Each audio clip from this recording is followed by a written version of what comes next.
Welcome to another collective conversation. I am your host, Mike Brewer, and today I welcome Henson Orser, CEO and co-founder at Two Dots.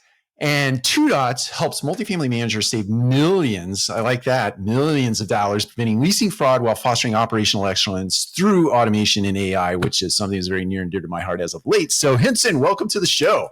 Hey, Mike. Thanks for having me. It's good to be here. Absolutely. So let's start by, I want to give you an opportunity to unpack what Two Dots does, especially as it relates to AI, because I know you've commented recently on some of our LinkedIn posts, and I appreciate that. I'm early innings, so I'll pretend like I know what I'm talking about, but I really don't. Full disclosure. Yeah. No. I think like the general public and everyone is kind of in the early innings of understanding that AI is really going to change every industry, including multifamily. It's one of the reasons why I started this company.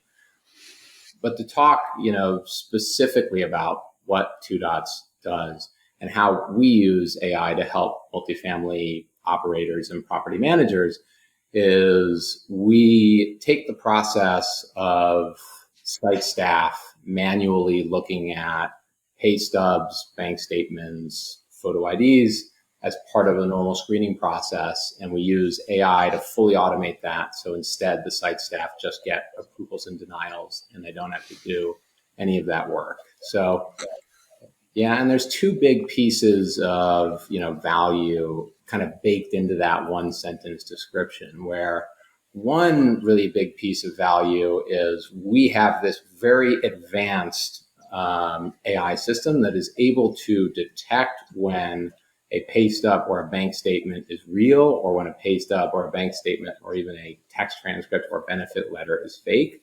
And it does so instantaneously.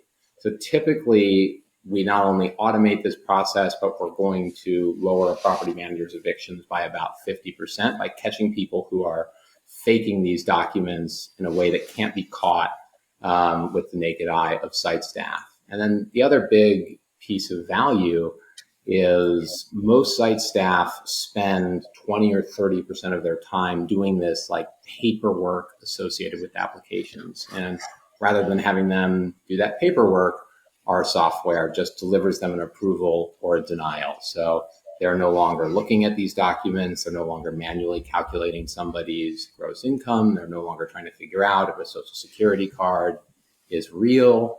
Instead, they log in the morning to their property management software. They've given somebody a tour, that person applies, and then they see an approval from Two Dots. And those are the kind of the two big pieces of value we bring to the space.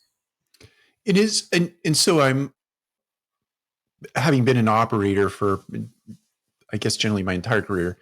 On the front side of this transaction, there's sort of ID verification, meaning I am who my picture says I am on my license. Is this inclusive of that, or is it when you get past that stage, you're verifying bank statements, et cetera, et cetera?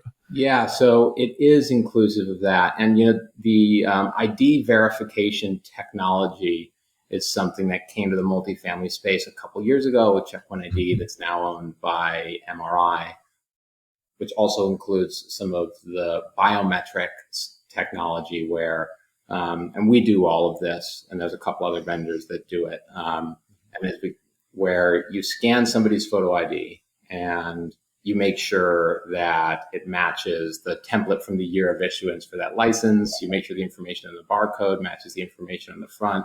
We'll do a 3D selfie of somebody's face and make sure that matches the picture on the photo ID. So not only, hey, the photo ID is real, but also the person in possession of that photo ID is the person on the ID. And then we combine that data, which is where our solution is a little bit more unique, with making sure that sort of the pay stubs and the bank statements and the tax transcripts are real. So part of where the AI component comes in is we have, seen 1 million Bank of America bank statements. And therefore, when somebody submits one that's fake in a way that you can't catch with the naked eye, the computer can see that the pixels are different because it's been trained on so many Bank of America bank statements. So like that is one part of the AI. But the other part of the AI is looking at like the ID information in addition to the bank statement and pay stub information holistically. And understanding that, say, for a self-employed person, the requirement at a particular property is the gross income on their 2021 taxes needs to be above 3x, and they have to have a certain liquid balance in their bank account. And our system is going to not only make sure that the ID is real, not only make sure that the bank statement is real, not only make sure that the tax transcript is real, but it's going to look at all those data points together and make sure they match. Like, is the person's name on the ID the name that's on the tax transcript? Do all of the transactions in the bank statement add up so that the ending balance and the starting balance are the same? These sorts of like logical checks that like a human being would do when like looking at an application holistically, which we are able to automate. So I think naturally people think about those, not really a skeptic's really the wrong word, but in terms of an AI keeping bias out of the decision-making process, is that, I have to imagine you thought about that when you were creating this platform. Is that something that... Yeah, 100%. So my co-founder and CTO was working in machine learning at Google Search before he left to found this company with me. And that was always a frequent topic of conversation when they're building ad targeting models based on demographics, because they will, at Google, train a model based on all of this personalized data, and then like what they'll find is that they've like actually accidentally trained the model like to detect somebody's race, right? Right. Now, in our case, we don't really have an issue with our models introducing any sort of fair housing bias, because what our models do are like logical checks that a human being would do to make sure that somebody is who they say they are and they make the amount of money they claim to make, and do so in a way that like an intelligent human being would, augmented by the superpowers of technology and AI. And there's nothing, racist or biased about making sure that somebody meets 3 times gross income to rent requirement, or made a certain amount of money in taxes the previous year if they're self-employed, or that they are who they say they are. Automating those processes and using AI just to sort of make sure, the facts are what the person claims on their application is something that, doesn't even touch that bias space, because that is mostly a problem for folks that are building models that are a bit of a black box, where ours is not. Gotcha. And so I have to imagine two things that came to mind prior to that question: the time savings and the dollars. And I think you made brief mention of the dollars saved as it relates to preventing evictions. But can you back up with or just tell us a little bit of data as it relates to the time savings for an on-site team member that's making application of your technology, and also the dollar savings, maybe some real case study stuff that you've... Yeah, 100%. So I'll talk about, and again, this varies, of course, if you have a centralized leasing team, if you're doing all of this stuff on site. But we have a client who runs 14,000 units, primarily in Southern California, Moss and Company. And they were having site teams on average per applicant spend 2 hours looking at documents, emailing applicants for documents that were missing when they submitted their application, trying to figure out whether documents were real or fake. So if you take, 14,000 units, and just to make it a round number, they have a 50% retention rate, 50% renewal rate, receiving 2 applicants for every single renewal. They have 14,000 applicants they're evaluating in a year. The actual number is a little higher. That's 14,000 times 2 hours. You're talking about 28,000 labor hours that site staff are spending today at most property managers on this sort of paperwork around applications. And to be able to take that off their plates so that they can focus on giving people good tours, answering questions when people call about the community, taking care of maintenance issues that are on site, helps you retain good staff, the 28,000 labor hours also like times, 12, 14, $15 an hour is right. A very big number too, right? So you can run these communities with fewer people. And that's the automation part savings. And then, fraud rates vary across the country, but, just to talk kind of cold hard numbers with Moss, client we've been live with for a year, they were evicting about 2% of their portfolio. And each of those evictions were costing them north of $10,000. Now, in California, it takes a long time to evict somebody, so there's a lot of lost rent in there. It can be different in every state. But by reducing their evictions by 50%, and they're evicting 2% of their 14,000 units a year, that has been well over $1 million in savings and prevented evictions alone. So, you take those labor costs plus the prevented evictions and combine those two things, and we're producing a lot of value for folks. Oh, yeah. You put a cap rate to that number, and it's a pretty big number. Yeah, exactly. Exactly. So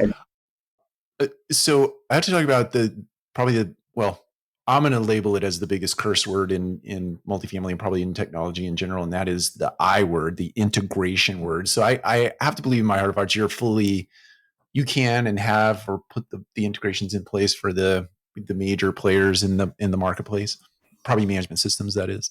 Yeah. So, we are integrated with Yardi. We're doing the other big ones shortly. And we're official integration partners with Yardi on the website and all that jazz. The one, kind of cool, unique thing we've done, because I think a lot of people enter the space and say, hi, we're integrated, and almost universally the property manager operator is like disappointed with whatever that integration actually is. We don't just do a regular integration where we pull data out of Yardi and then site staffers have to log into some other system, and it's not a real integration, and they have another tab open, and you have to check whether they're checking the other tab.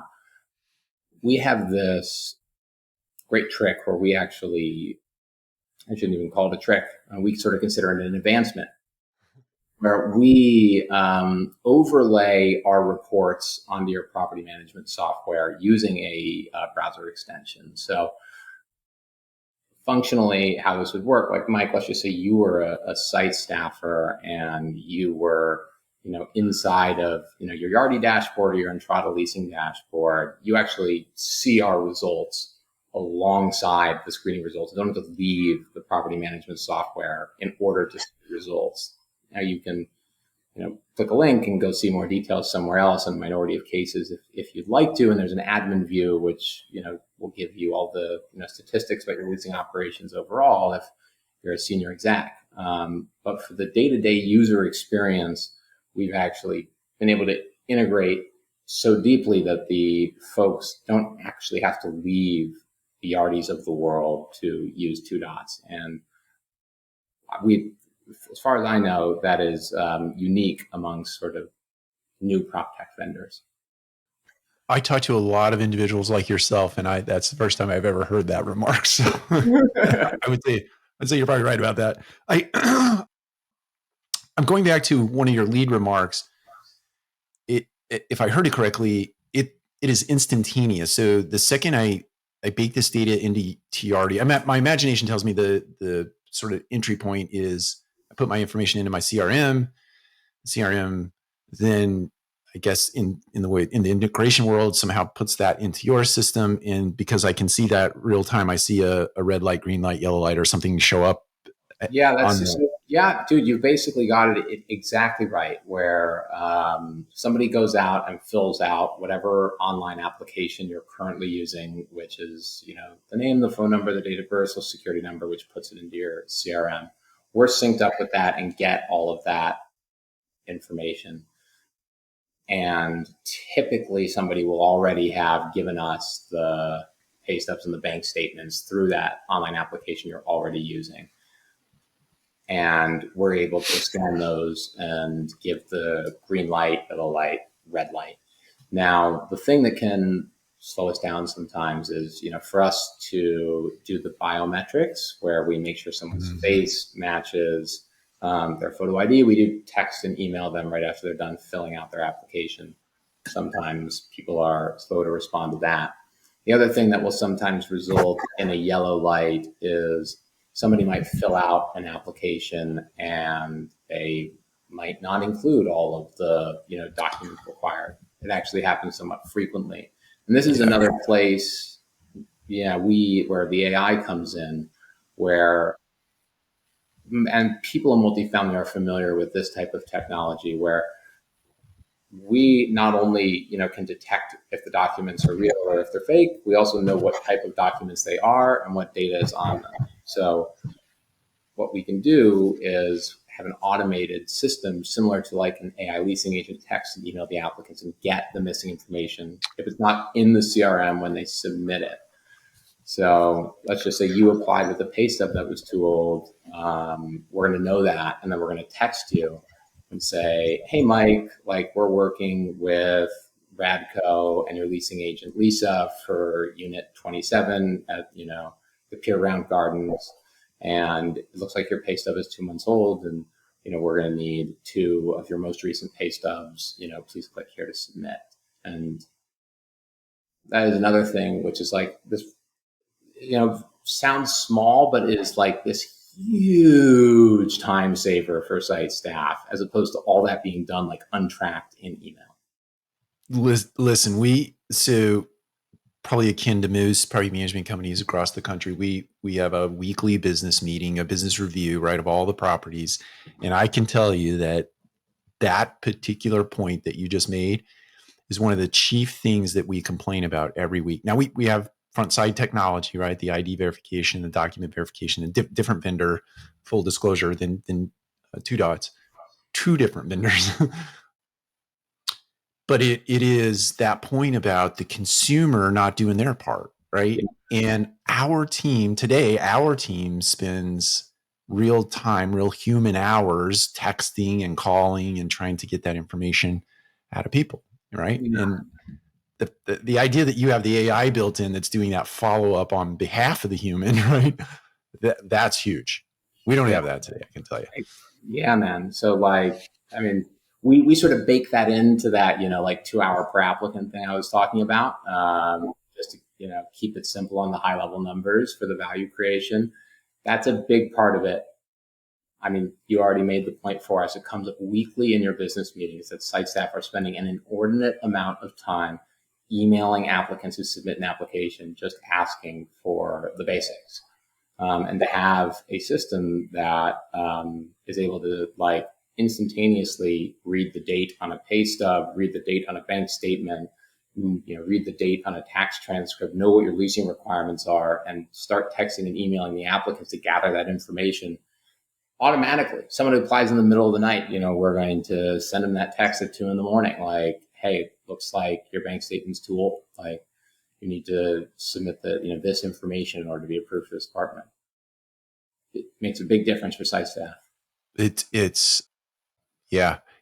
a huge point. I mean, look, I love our team members, and we're a very team member first focused organization. But at the end of the day, they are humans, right? And sometimes the humans are caught in service of other people, right? So even if they have the best intentions of the world to follow up, right, with great consistency, with great cadence, other things happen in the business office. And so they don't get to it, right? And so part of our frustration is that applicants actually fall out of the process because, hey, it was taking too long, even though it's my fault, right? But I got documents submitted at the property across the street, and they were able to get me through. So, but if you had the AI doing it for you, to your point about any time of the day or night, you're not going to miss that cadence or frequency necessary to get those documents, right? Yeah, exactly. So, we have the very clear numbers on, okay, like this is the amount of time we're saving your on-site staff, headache, and here's the amount of money we're going to save you in prevented evictions with the anti-fraud technology. And again, we're a year into sort of being live with large institutional players. But what we expect to see is as we make this entire part of the process much more efficient, just, the average property manager usually takes 3 or 5 days to get an answer back to someone. We can get that down to same day for qualified applicants. That's going to have an effect on occupancy rates beyond, just prevented evictions and beyond just automation of on-site staff work. So I have a question that just popped into my mind randomly. And if you're not comfortable answering this, I completely understand why, or maybe not. Who knows? When I ask the question, you'd make a judgment. So because you're collecting a lot of data on individuals, my imagination tells me that you can use that data to sort of archive or sort of curate people who are bad actors out in the marketplace, right? And repeat offenders, right? So if I can't get it done here, I'm going to take a chance on a property across the street that doesn't have 2 dots, and maybe I can get, but they don't know that one way or the other. They don't even know what two dots is. But if you were to, could you work with, I know this is a very extreme statement, but to my simple mind, to make an example out of a handful of people like who do this, they're literally crime rings, right? That do this kind of stuff, getting into apartment communities, not paying rent, settling down, squatting. Is there a scenario where a company like yours works with local authorities to turn over fraudulent people who are trying to, commit fraud? Yeah. So, I mean, just to be entirely honest with you, Mike, we have never thought about going to the police and, trying to have legal action taken against these folks. I will say from a product perspective, since we do have a source of truth on somebody's identity, and we work incredibly hard to make sure that we don't produce any false positives. Sure. An incredibly low false positive rate, and a dispute mechanism, which is rarely used in the event that we do get things wrong, which is rare. But where I'm going with this is we do keep a list of the people who are the continuous bad actors. Mm-hmm. And we have them, apply for, apartment community, another city, another property manager. And we don't even need to re-examine them because these people do surf city to city. Sure. And it's that network effect builds over time, especially in places where we already have a high concentration. And you circle back to your original question. We feel that our technology, there's basically been this arms race that started with the advent of the internet, where it became easy to Google, make a fake pay stub. And that used to be a relatively complicated thing. Right. And, I think as an operator, I hear your, 15 or 20 years of frustration, looking for a solution. In people need to understand that there are consequences for, lying and committing financial fraud. I will say that I don't know about whether, making an example of people is the right solution, but we do feel that we're at the end of the arms race, where our technology is, I don't want to say impossible because, some mastermind genius, one person will figure it out at some point, I guess, but sure, 99.9% of people are not getting through what we've built and will not do so in the future. the arms race, I think, is over, and there is no sort of like next step for the fraudsters in the arena of fake documents when applying for rentals. So, Got it. I appreciate that answer. Yeah. And I never, well, I shouldn't say never. I don't like the extreme nature of something to get a behavior change, but yes, you hear my 15 to 20 years. it's, it's frustrating on every level, and it's really bad here in Atlanta, and it has been for some bit of time, right? And so we've definitely been impacted by it. Our competitors, many of which are our friends, are impacted by it, and we just wish there was something out there. And I'm very happy to hear you feel like we're at the end of that arms race. So that'll yeah, be great. yeah. I want to take maybe a hard left turn and talk about, if you don't mind, about GPT-3 and the next iteration GPT-4, which I think is, at least I've heard, it's going to be 1,000x more powerful, or however you might describe that, than GPT-3.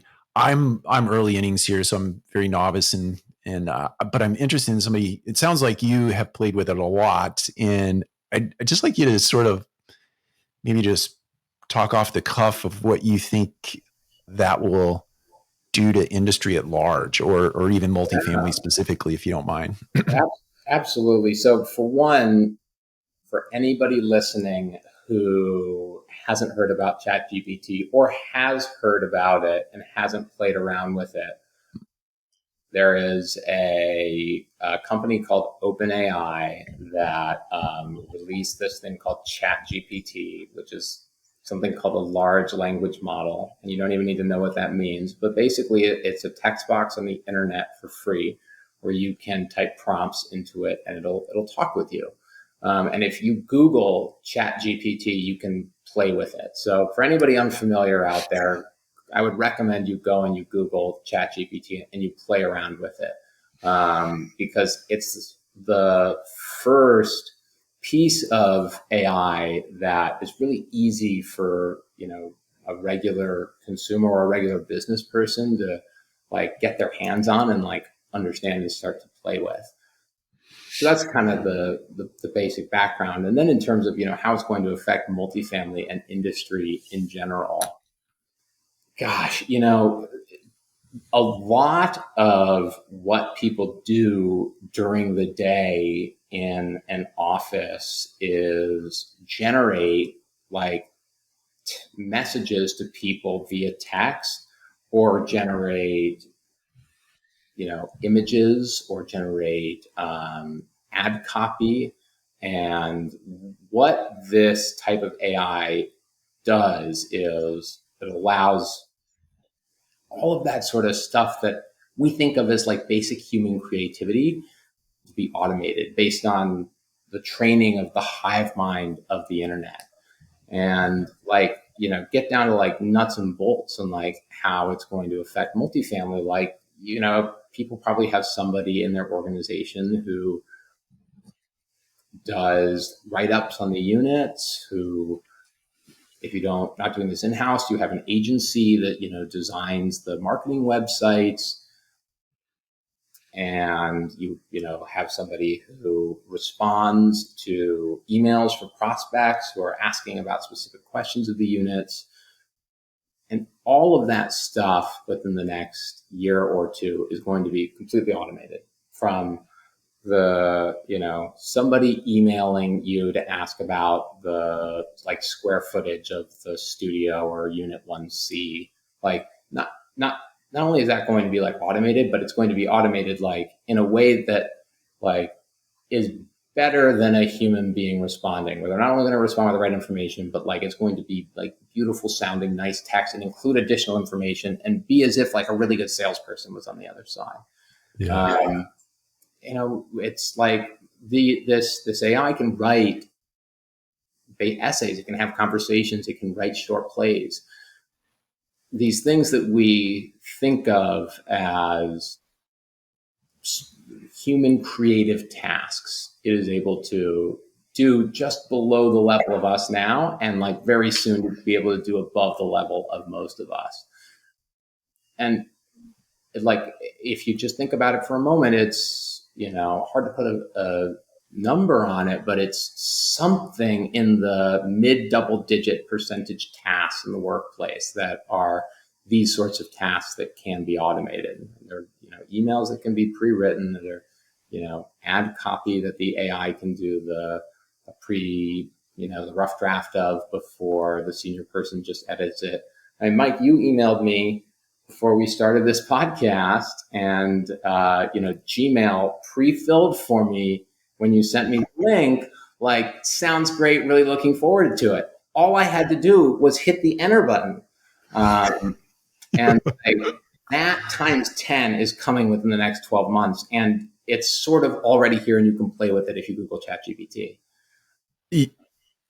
It's just keying off one thing that you said, that the sort of the conversation back and forth between a prospect or a current resident. Is it fair or too much of a stretch to think that, so today I have to go out and buy a bot from somebody, right? There are many vendors who would give you a bot to put on your website. Yep. But in my head, you can actually create that thing yourself, right? You can give it the data out of your system and actually create the chatbot yourself, or the interaction, using the GPT. Is that fair to say? So not to get too nerdy, but like basically in 2018, Google invented a new form of machine learning model, which is open source, that our company uses, that OpenAI uses, called transformer models. And in the past, to train a transformer model was just a very expensive process. So like when this was first released in open source, 2018, throughout 2019, 2020, 2021, you had to have the resources of a big corporation to feed the transformer model enough data for it to sound intelligent or be good at whatever task you had given it. Because machine learning, it's this jargony term that sounds really complex, but like it can be understood as very simply like, I don't know if anybody here has watched that show Silicon Valley, where they train an app to identify a hot dog or not hot dog. Yeah. Like the large language models like ChatGPT are just fed billions of web pages and conversation from the internet, and like are able to learn how people talk with each other. So to get back to your question specifically, what has happened is the cost of training these models, because compute power has become so much cheaper due to Moore's law, and because all of us in our businesses just have so much more data and are tracking so much stuff. Like you think about how much data is just in your CRM about prospect communication, if it's just keeping track of everybody's emails and phone calls versus 5 or 10 years ago. It's becoming feasible for non-large corporate institutions to be able to train these models and customize and tune them for their own business purposes. And we're not there today where like, Radco could have, download the open source app and, run the CRM data through it. And like, it would be like the Radco special bot that like didn't cost anything. Yeah. But that is the place we will be in a couple years, where the compute power will be cheap. The data will be just like prolific. And there are going to be companies like OpenAI that allow folks like ourselves or you to, custom train models versus having to go like pay a corporation that like spent a bunch of money to like train this, special leasing agent bot. That makes sense to me.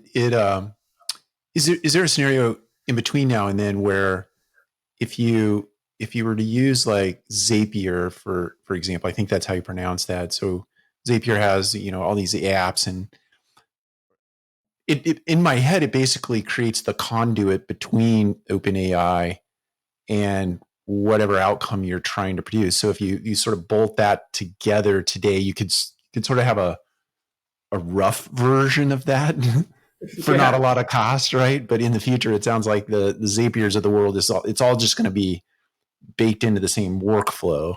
Yeah. So like today, you can go and Google, chat GPT and you can interact with it on a web page, which is how we all know it. But Right. OpenAI, the company behind it, also has an API that lots of companies are being built on top of right now. And what Zapier basically bills itself as is the universal API, which API is just the jargon term for how one computer program talks to another computer program, like how two Hmm. dots would talk to your Yardi CRM and how two dots would exchange data over the internet. That's through an API. OpenAI already has one of those, and there are lots of companies being built on top of it. And then eventually there will be Zapier-like companies that enable one to do no-code applications with Yeah. API-like functionality in the machine learning space. And those types of companies are getting built now. That is so fascinating to me. just, it's just so maybe one more sort of chat GPT question. And this is not my novel question. I was listening to Peter Diamandis interview. It's not OpenAI, but another platform like that. They have a couple iterations of this technology, one being narrative, the other being images, the other being moving images. And one of the speculations or forecasts that the gentleman made was at some point you sort of these things come together, right? And so my imagination when I was listening to this coming together of these particular technologies, or I guess same technology, just different use cases, is if I have a one bedroom apartment available in Midtown Atlanta on whatever day, somebody interacts with me, wants some information about that, I could literally create a cinematic type experience for my one bedroom apartment in Midtown that includes not only the unit and the floor plan and bathroom, bedroom, kitchen, but people actually interacting in cinematic ways in it, and then outside of that environment, out into the community, you Yeah, could create this. yeah. And you could do it at close to zero cost. And it would be a unique experience for every single prospect that asks about that unit or another unit.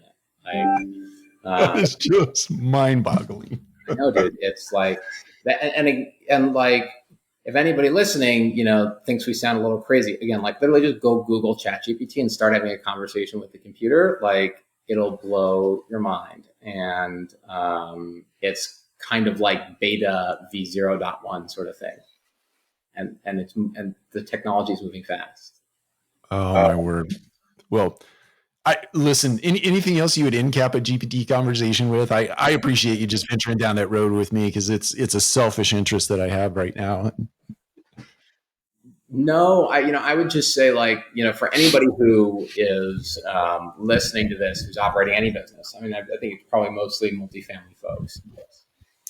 I would say it's important to keep in mind that artificial intelligence is going to change the way that every business is run over the next 5 to 10 years, the same way the internet changed how every business is run over the last 15 to 20. So it is worth your time as an leader in any organization to play around with it, read about it, learn more about it, because it's here and it's not going away. I could not agree more. I believe that, and I mean, anybody and everybody in all systems, processes, disciplines, routines, they're all subject to interruption or whatever you would call that, Yeah, disruption. disruption, I think, is the term normally used. But it's not going to be this big thing that like puts a ton of people out of work. It's going to be something that augments human work so that people like don't have to do the busy work and can get 70 or 80 or 90% of the way there with the model, and it'll make people who are really good like just that much better. Yeah, I've heard it described as everyone will have their own AI co-pilot, and to your point, right? It'll just it'll free you up to do other things of high value that maybe, at least at this point, only humans can do, right? But Yeah. maybe that's going away soon too. But anyway, hey, listen, this has been a fantastic conversation. I appreciate you investing the time with Multifamily Collective and Collective Conversations in doing this with us. I want to give you one last chance here to sort of promote Two Dots, tell people where they can find you. We'll certainly do our effort to promote the business Yeah. out there in the multifamily space. So I really appreciate it, Mike. It was great chatting with you. And if anyone is interested in what we're doing, has any sort of problems with leasing fraud, wants to get on the train of starting to automate a lot of the busy work away that site staff are doing, you can look up my name on LinkedIn, Henson Orser. I'll respond.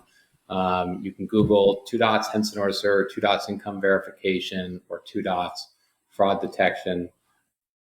We're going to come up on Google. You can reach out to me, Henson at twodots.net. I'm not that hard to find. So, plug Henson Orser into your favorite social media network or, search bar, and I'd be happy to walk you through what's going on. awesome. Well, we'll link all of that information up in our show notes and certainly on the platforms that we use to promote this interview. But Henson, it's been an absolute pleasure. I appreciate you as a person and what you're doing in the industry. And I look forward to a round two at some point. I think that would be fun down the road a little bit. Absolutely. Would love to come back on, Mike. It's been a pleasure. All right. Awesome. For everyone else, we'll see you next time on Collective Conversations.